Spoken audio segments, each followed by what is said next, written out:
So this contribution feeds, I think, seamlessly in what we heard from you, Gerald, and others.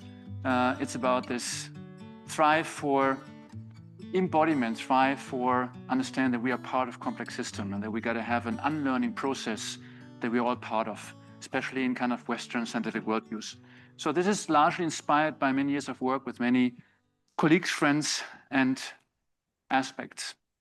And this is the kind of framework didactic that we're presenting today, and we're going to walk you through. It's a very flexible tool, and I have about a few things that this should deliver to the community. First of all, a practical navigation tool for systemic designers, something practical, useful, and it's adaptive. So what you can see here, we go through, is more one representation, but everybody can make it their own. So it's what you also mentioned, Gerald, it's not that one fixed thing, it's adaptive and people can work with it. It's an embodied meta-reflection tool, zooming out and understanding what we're doing and why, and where maybe we should be doing nothing. That's the non-intervention. So it takes a bit of time to zoom out.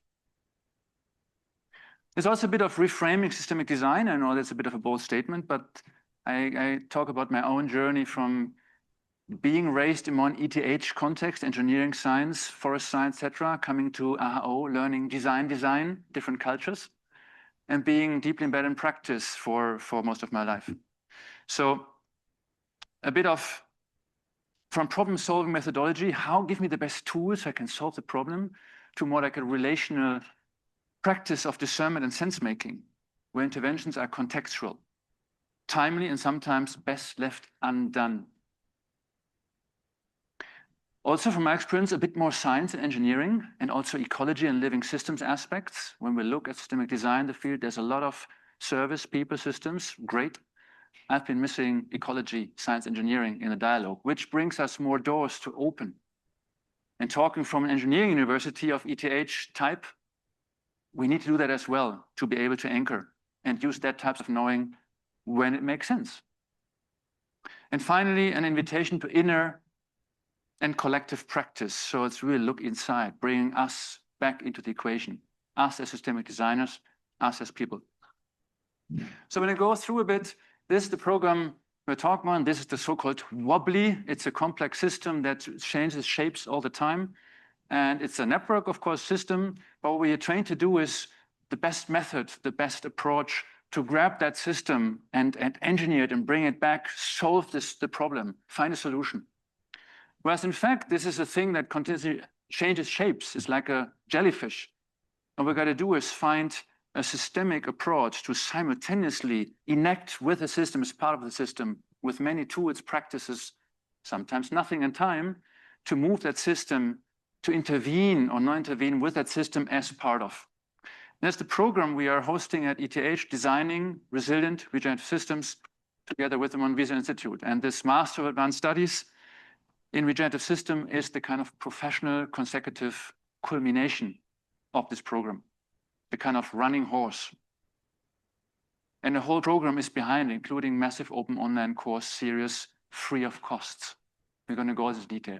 This is getting over to the MonViso Institute. This is one of our Certificate of Advanced Studies groups, part of the MIS, sitting here at the MonViso Institute campus. And just a few slides here for context. So this is what we're talking about. This is the campus, and we don't own it legally yet, but we are stewards of it. So language matters a lot. So for some time, we have the opportunity to design, co-design, intervene, which brings rights and also responsibilities. This is part of the Upper Po Valley. You see the MonViso on the border to France, and the spring of the Po River Valley, the biggest, most important river of Italy, is just up there at the French ridge border. So this is Po Valley, and you can see here more of the mountain community nestled around. So it's a very complex space with a beautiful history, with a heavy history of world wars. I'm a German coming into that environment after two world wars. It's very complex, and it could be maybe the best place to learn what works and what doesn't work. It's super complex and often highly frustrating, and also very beautiful. And so this is just our group 2 weeks ago, and Willow is also here, was part of it. Sylvia, obviously, as a colleague here, So this MonViso, and this is part where we work with a geologist and we're immersing people into the landscape, into the place, into the bioregional thinking, all the way on different scales of governance. This is on our campus, and this is representing much of our work. These are two flags. And maybe this one is known to everyone, the climate stripes, global science.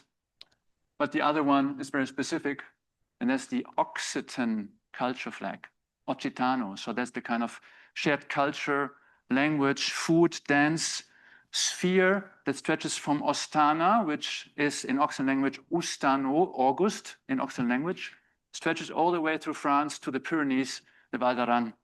So it's an Occitan language region, which gives a bit insight on what a bioregion entails. We are there to bring both together, global science, global thinking, with the kind of place-specific aspects of cultures. And this is extremely complex and difficult. And most of what we're talking about was learned there in those 10 years from now. Intervening, non-intervening. The system is pushing back, but we're trying to come with the best of knowledge, methods, approaches to it, to push back. So one thing that we're doing is designing also buildings, rebuilding old ruins. That's the so-called doppio, a passive house, a wooden house, net positives. So it's a kind of meta design tool to think about complexity, to design interventions, connect with the kind of traditional building techniques, the people, the materials, the stone architecture, and bring in all the best of what we know today. There should be a slide. Disappeared. Doesn't matter. Sometimes it's good to have nothing and to zoom a bit out as part of our practice. So there's actually a slide. I just talked about it. That's a picture of the doppio building with the photovoltaics, and where one side is stone architecture, stone tiles. So really big 80 by 80 centimeter squares, granite, gneiss from the land. And the other side is photovoltaic, the latest of what we know in terms of efficiency, in terms of half cell technology, etc. So we're trying to combine both the old traditional architecture of the stones, where they're very proud of, and there's very rigid regulations, and the kind of new thinking. Where does the energy come from? We know the global political dialogue right now, especially in Europe, where energy comes from and where we need to get independent. So we're stuck. We're stuck in doing this. We get stuck again and again, despite of the best technology we have, despite of the best quantitative science, despite of the best knowledge of frames and methods and frameworks. We got stuck again, again, again. Yeah. And ourselves, we got frustrated. Sometimes we just say, you know what? Let's just sell the whole campus, the whole hamlet to someone from outside and disappear. It's too difficult. The system doesn't want us. The system is not asking, it's not inviting us. It would say, we're happy with you if you do what we're used to do. But if you come in and want to change things, we don't like that. But we know that we have to change a lot. So how do we navigate in this complexity? And that's the wheel of inquiry, how we use it.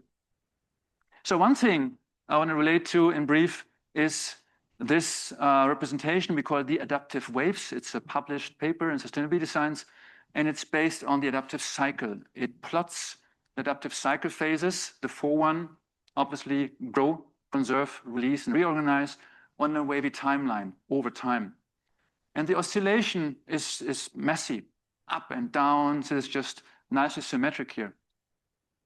And what we can use it for is understanding, yes, over time, we can look back and see what has happened in the past. We can look in the future. We can anticipate from experience of the past and understand, maybe we see some patterns. So we can adapt and we can deliberately transform towards higher desirable resilience. And what we also learn, systems in the conservation state, it's pretty stable. There's not much to intervene at that point. The system doesn't want it to be changed. If we understand then the different phases in a reorganization phase towards a growth phase, there's a lot of space to intervene. We came to this valley in this phase, about here. And so now we're in this phase, so there's a lot of potential. The system is open. It invites us to change. So that knowledge of what a system is at, including microwaves. Of course, if we zoom in a conservation phase, there might be mini waves, and part of the system is very messy and chaotic and can need some support. But in general, this helps us to give a lens is the system ready to receive the intervention I'm coming with as a system designer? Or maybe it's not the best time. Maybe a subsystem, I got to zoom in and understand that there's a subsystem I can maybe do something in. So adaptive waves help us a lot. And there's actually another slide missing. But anyway, so I go back to the blank one. The other slide that's missing is the work with Hayley Fitzpatrick. Hayley Fitzpatrick has been a PhD student at AHO. I had the gift to be her supervisor because with Birger Sivertson.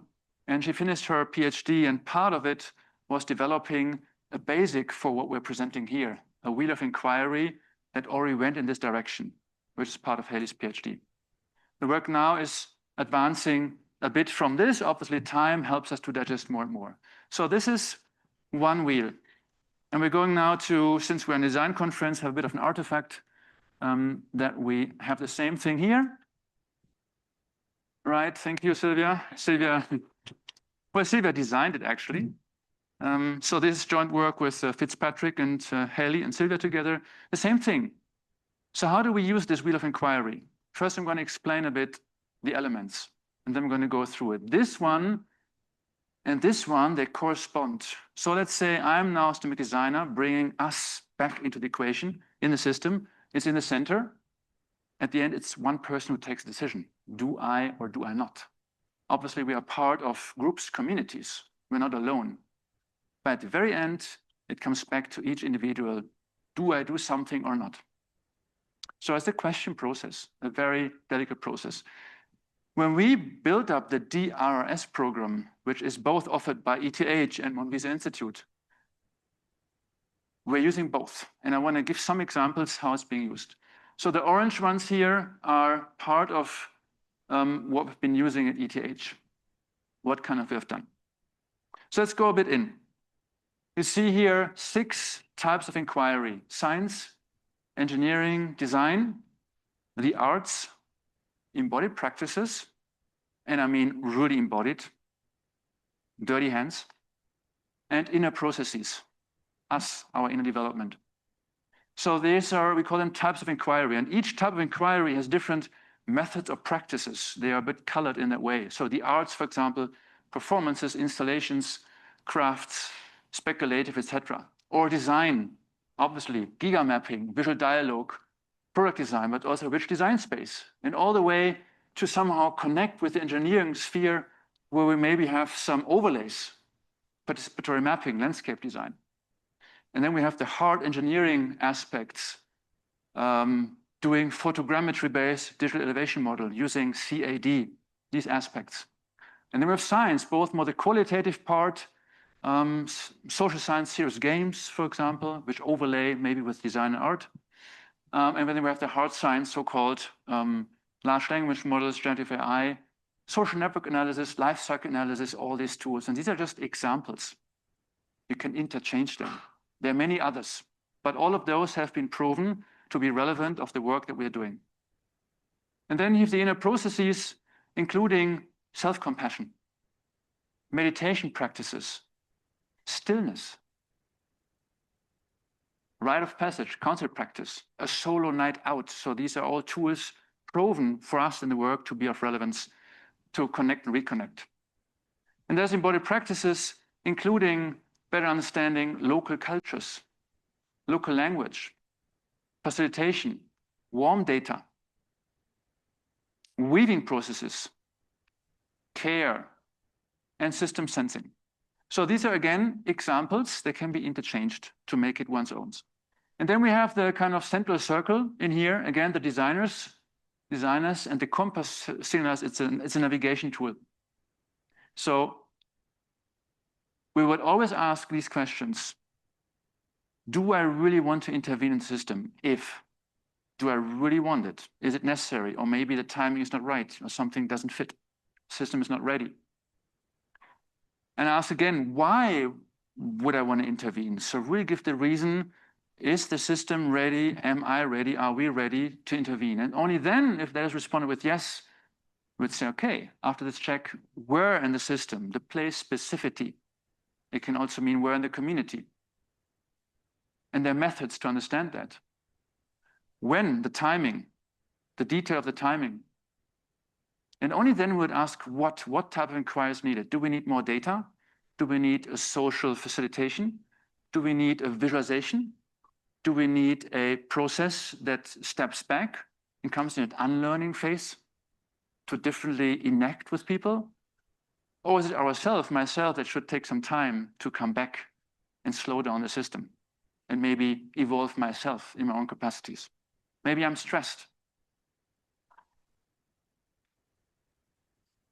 And so in the outer circles, we have different mapping types. So to connect with the system sensing more as a kind of soft interaction with the system, and system mapping more as a hard way.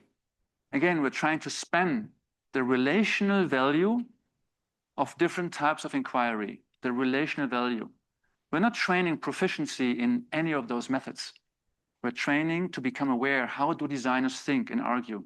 What's cultures of designers? What's cultures of engineers? What's language?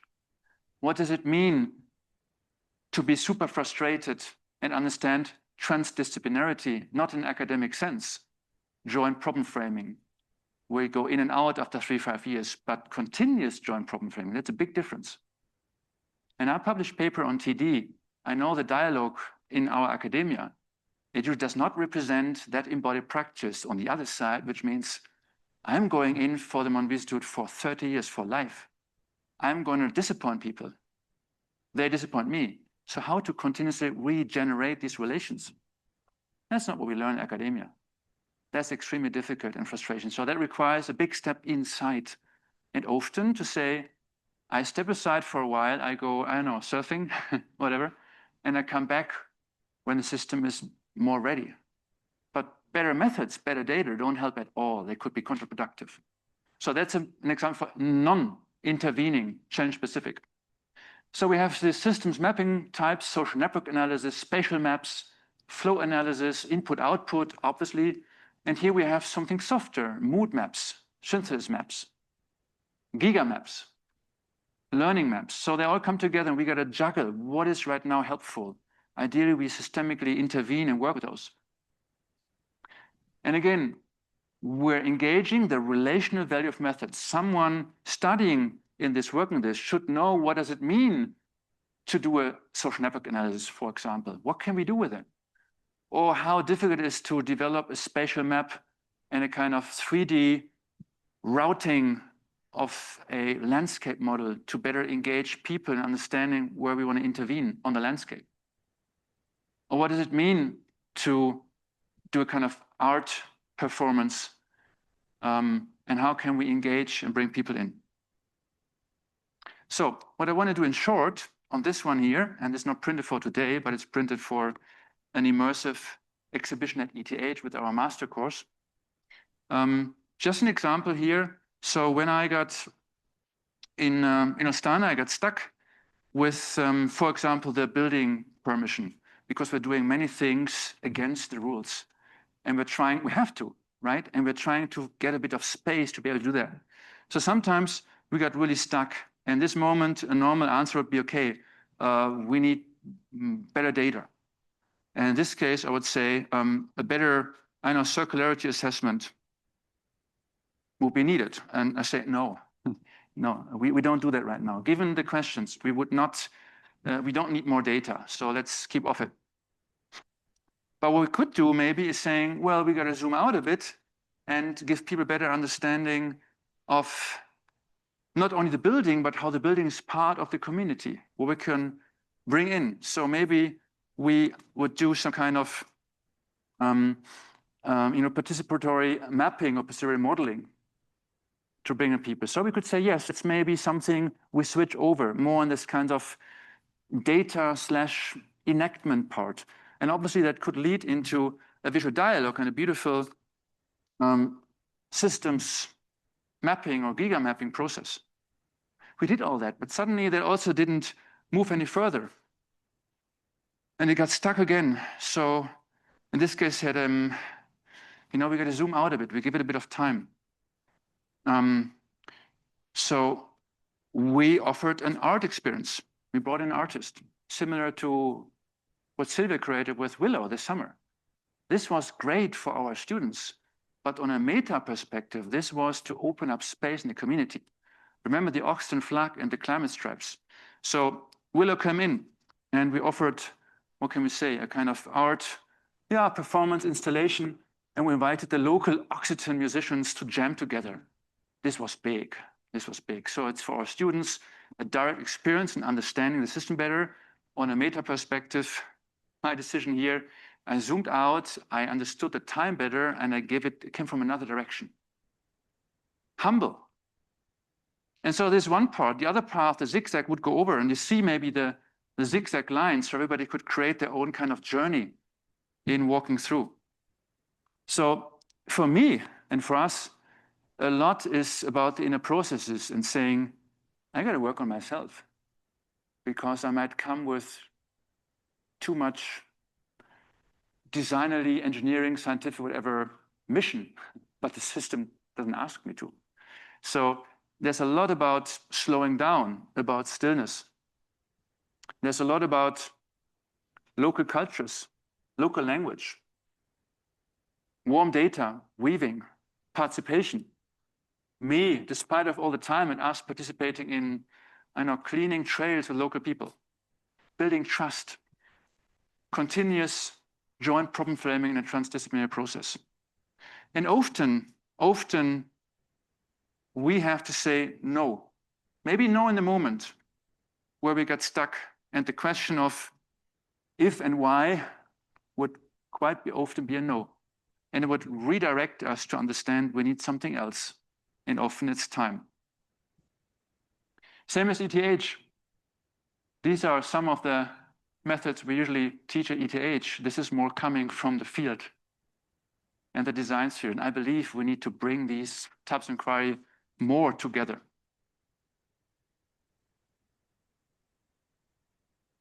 So let's go a bit further, what that could also mean. We mentioned some of the methods here between the types of inquiry. This is growing hemp at the campus and building the first ever hemp biocomposite skis from materials growing there at ETH with ETH students. So connecting these worlds. This is engineering science. This is quantitative, it's design, it's handcraft skills, but it goes back to the land.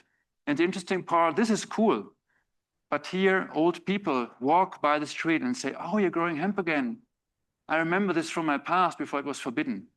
So this for us is a big gain because some old people understand what we're doing just by the hemp artifact. Or this is a photogrammetry map made by drone. You see here the Doppio building, this big building, a road, and you see the old structure of ownerships here, which you cannot see when you're with your blank eye on the ground. You don't see this. This is steep. So you see the micro ownerships, and this is awesome. So we built in some engineering method. We did photogrammetry drone flying. We built this map of 10 centimeter equidistance, perfect for permaculture planning. And the fact that we can see the kind of micro landscape ownership structures helps us to differently act and understand part of the local connection with the land and working with the different owners differently. So it brings things together. Other aspects, I mentioned the art performance of Willow that Sylvia Willow curated. Here's Willow, similar to what is showing up there. This was part of what we hosted with our master students. And you see the Occitan musicians here on our stage with a kid doing local music, and then the older people here as well, standing there for a while to understand, and then we're dancing together. Yeah. So these are big points, and this originates from the reflective practice of what should we do right now, what is needed. Sometimes nothing is needed or something very soft, indirect. Of course, doing this kind of mapping types, participatory mapping, all this part, including also some that Sylvia showed 2 days ago in a workshop, art and quantum social transformation labs. So really experimenting, exploring. Or that was done by Haley Fitzpatrick, a kind of visual narrative where in one of the old ruins, some other students from Polytechnic Torino that came in a course replanted a small old tree, not a small tree, small but not old, small but maybe 40 years old. And we carefully took the fine roots out of the old stone plates to replant it somewhere else. And then some old people came by And they were wondering, why do you do so much effort? It's just a tree. And we explained why we're doing it. That helped the old person to understand that we took so much care for the place, for the ecology. We invested so much time. So this is a great experience for the students. And for us, it's again another meta design tool. Systemic cycles, it's as well here. It's in body practices. Systemic cycles, it's a big yes. It's a kind of bicycle-based exploration of place, from sightseeing to insight seeing. It can also move to kayak or walking, depending on the terrain. This we're doing with our master students, and this is just in a place in the Piedmont. So different didactics that help to understand, that help to connect, to weave, for indirectly coming to what we intended to do. It's very indirect.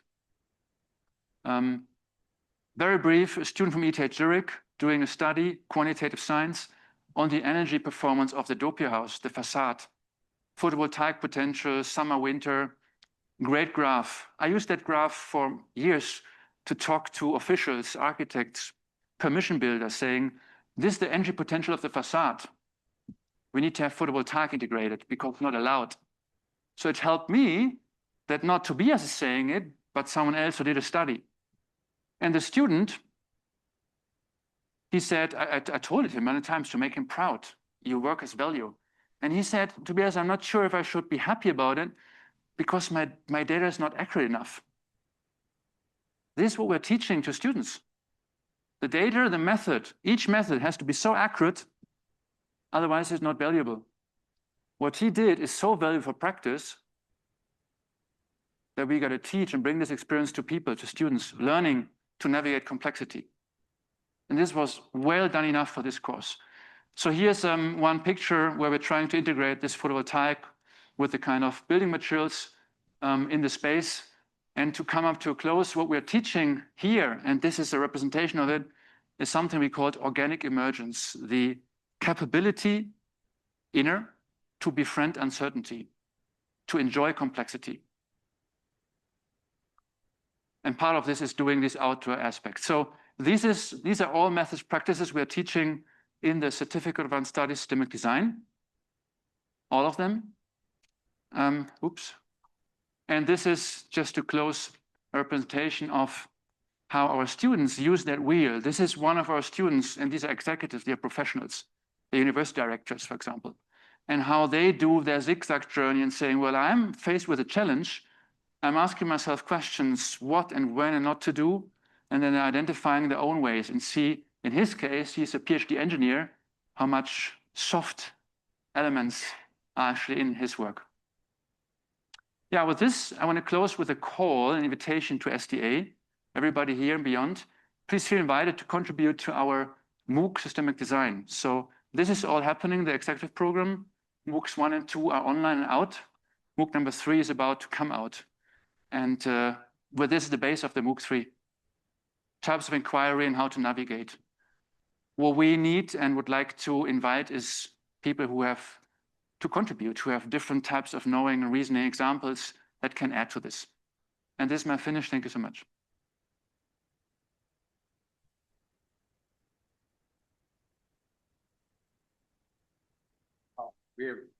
We are running late. We don't have time for one question. I think we should take a question because the feedback is happening. Is there, so who has a burning question would like to ask Tobias? You shout it out? Okay. All right. Well, why don't we, there was one. Oh, did you see? I meant. There was one here. Oh, okay. Yeah, the lady. Oh, okay. It's ethnography that is. Oh, as a design research. Well, again, this is an open field. And so it's an invitation to make it oneself. And we have different angles where we come from. So ethnography surely has its place. It can fit in any parts here. It can fit more in the kind of embodied practice, in the art, in the inner processes. It can fit for in the kind of maybe social science aspect. So yeah, what people, when they use it, they might clear the entire space in between and say, what makes sense for me? What is my angle? So this is to be filled by the ones who need it.